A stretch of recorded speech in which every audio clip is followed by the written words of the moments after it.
Atlantic ocean के eastern as per आखिर क्या छुपा है? Dramatic ocean cliffs, hiking trails, military history या फिर बॉल्ड ईगल्स, या फिर नॉर्थ अमेरिका की सबसे पुरानी हिस्टोरिक फिशिंग कम्युनिटीज में से एक। मैं सिग्नल हिल कई बार एक्सप्लोर कर चुकी हूँ और आज मैं आपको इसके हाइकिंग ट्रेल्स की कंप्लीट गाइड दिखाऊंगी। तो चलिए शुरू करते हैं।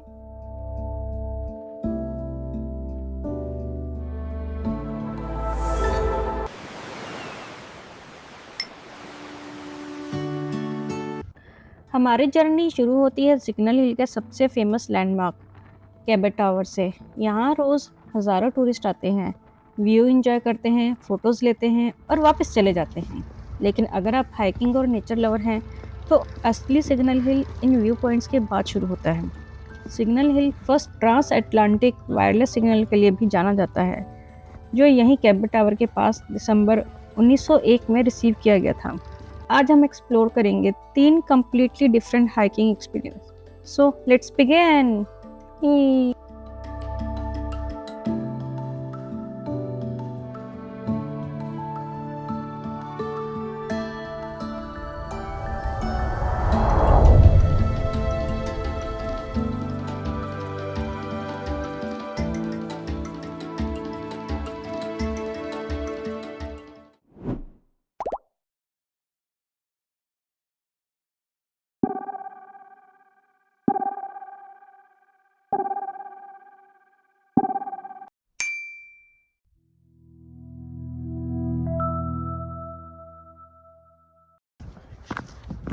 तो चलिए शुरू करते हैं सिग्नल हिल के सबसे आइकॉनिक हाइक से, नॉर्थ हेड ट्रेल। पहली नज़र में ये बस एक स्टेयरकेस लगती है, लेकिन जैसे ही आप नीचे उतरना शुरू करते हो सिग्नल हिल अपनी असली कहानी दिखाना शुरू कर देता है। हर मोड़ के साथ अटलांटिक ओशन और भी बड़ा और भी खूबसूरत लगने लगता है और कुछ ही मिनट में सिटी का शोर पीछे छूट जाता है। सिर्फ हवा, लहरों की आवाज़ और सी बर्ड्स।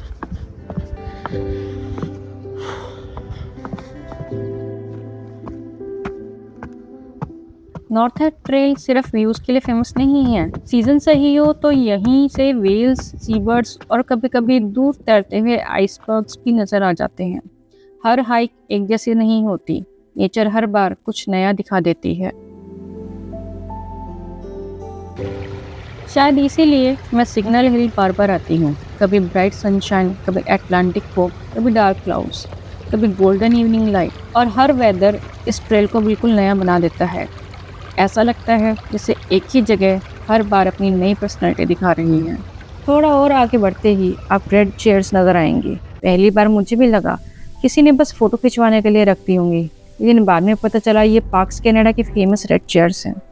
एक छोटी सी याद दिलाती हुई कि कभी कभी नेचर को देखना ही काफ़ी होता है। हर हाइक एंड तक पहुंचने के लिए नहीं होती है, कुछ हाइक्स बस रुकने के लिए होती हैं।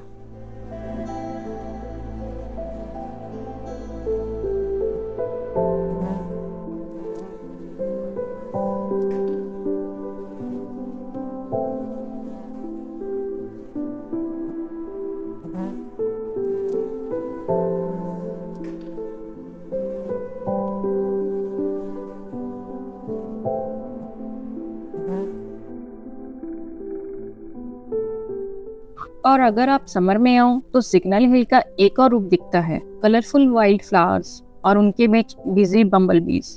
लोग अक्सर ईगल्स ढूंढते हैं, लेकिन मेरी नज़र इन छोटे पॉलिनेटर्स पर रुक गई।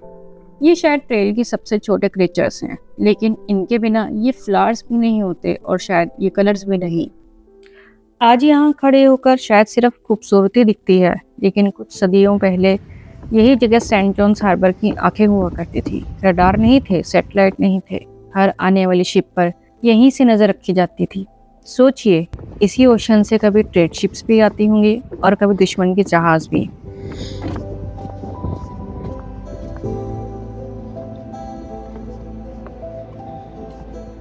अगर आप सिर्फ ऊपर के व्यू देख रहे हो तो एक चीज़ मिस कर रहे हो। नीचे दिखने वाले ये रॉक्स लगभग 560 मिलियन साल पुराने हैं। कभी ये पूरी जगह समुद्र का फ्लोर हुआ करती थी और आज हम उसके ऊपर चल रहे हैं। ये सोचकर ही अजीब लगता है।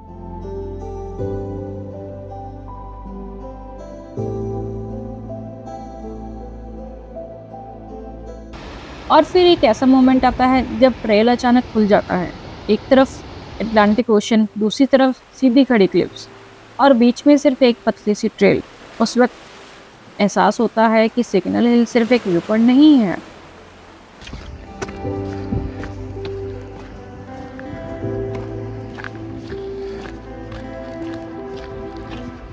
जैसे जैसे ट्रेल आगे बढ़ता है वैसे वैसे एक्साइटमेंट भी।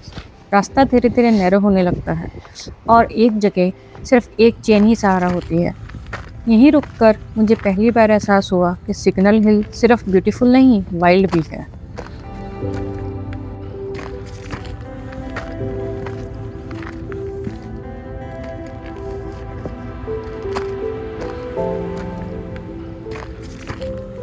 और फिर नॉर्थ हेड ट्रेल का वो रिवॉर्ड, एक ऐसा व्यू पॉइंट जहाँ से हार्बर, सिटी, शिप्स और अटलांटिक ओशन सब एक ही फ्रेम में नज़र आ जाते हैं। मैं यहाँ कई बार आई हूँ, सुबह, शाम और एक बार रात होने तक। उस दिन हवा इतनी तेज़ चल रही थी कि मुझे कुछ देर रॉक्स के पीछे रुकना पड़ा। नेचर ने उस दिन याद दिलाया कि यहाँ हम मेहमान हैं, ओनर नहीं।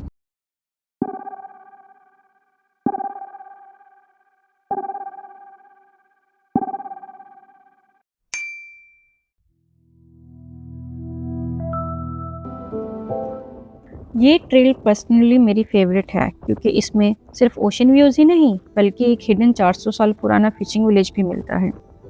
हर टर्न पर लगता है बस इससे बेटर व्यू अब नहीं मिलेगा, और फिर अगला टर्न उससे भी ज़्यादा ब्यूटीफुल होता है। इस ट्रेल का नाम भी एक कहानी से आता है। लोकल ट्रेडिशन के मुताबिक कभी वुमेन्स यहाँ हार्बर को देखने आती थी, होपिंग कि उनके हस्बैंड्स, फादर्स और ब्रदर्स या सन्स का शिप सेफली वापस आ जाएगा। आज सिर्फ हवा की आवाज़ ही इस साइलेंस को तोड़ती है। इसी ट्रेल पर मेरी नज़र आसमान में एक बड़े पक्षी पर पड़ी। दूर से देखने पर ये एक यंग बॉल्ड ईगल जैसा लग रहा था। सबसे इंटरेस्टिंग बात ये थी कि ये अपने विंग्स को ऑलमोस्ट हिलाए बिना सिर्फ अटलांटिक की हवाओं के सहारे उड़ रहा था। सिग्नल हिल के कोस्टल क्लिफ्स बॉल्ड ईगल्स के नेस्टिंग एरियाज के लिए भी जाने जाते हैं। अगर आप लकी हुए तो इन्हें उनके नेचुरल हैबिटेट में देख सकते हैं। बस एक रिक्वेस्ट, वाइल्ड लाइफ को डिस्टर्ब कभी मत करिए।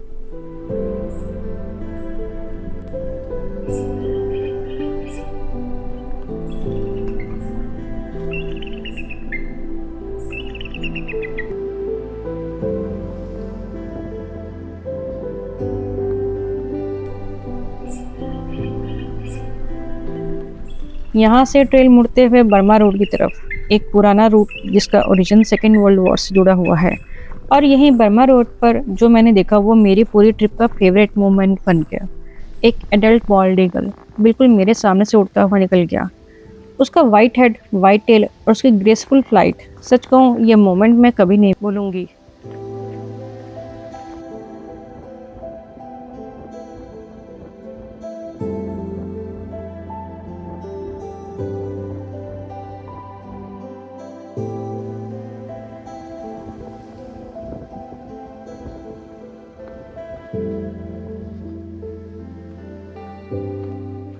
और कुछ देर बाद क्लिफ्स के बीच से धीरे धीरे सामने आता है क्विडी विडी, नॉर्थ अमेरिका के सबसे पुराने फिशिंग विलेजेस में से एक। Colourful houses, fishing boats, peaceful harbour. अगर किसी ने मुझे बिना बताए यहाँ लाकर छोड़ दिया होता तो शायद मैं बिलीव ही नहीं करती कि कनाडा का ये पार्ट भी है। ये विलेज 1600 से यहाँ बसा हुआ है, न्यू फाउंडलैंड की सबसे पुरानी फिशिंग कम्युनिटी में से एक।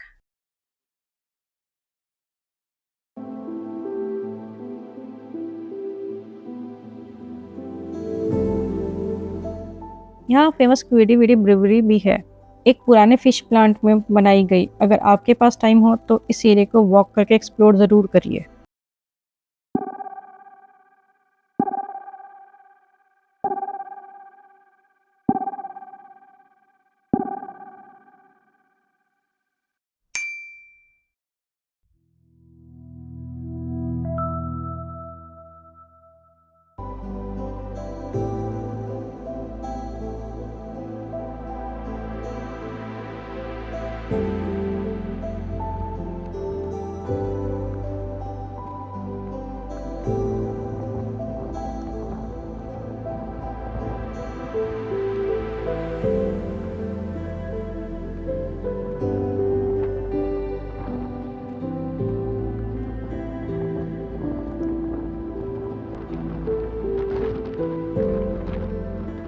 अब चलते हैं सिग्नल हिल के तीसरे एक्सपीरियंस की तरफ, जो पहले दो ट्रेल से बिल्कुल अलग है। यहाँ आपको पुराने मिलिट्री कैनन्स देखने को मिलते हैं, जो कभी सेंट जॉन्स हार्बर की डिफेंस का हिस्सा हुआ करते थे। सेकेंड वर्ल्ड वॉर के टाइम ये गन्स यहाँ लाई गई थी। इन कैनन्स के आसपास जो मिलिट्री स्ट्रक्चर है, उन्हें बैटरीज कहा जाता है। खड़े होकर इन्हें देखते हुए इमेजिन करना मुश्किल नहीं कि कभी यहाँ सोल्जर्स अटलांटिक के हॉरिजन को घंटों घंटों देखा करते थे।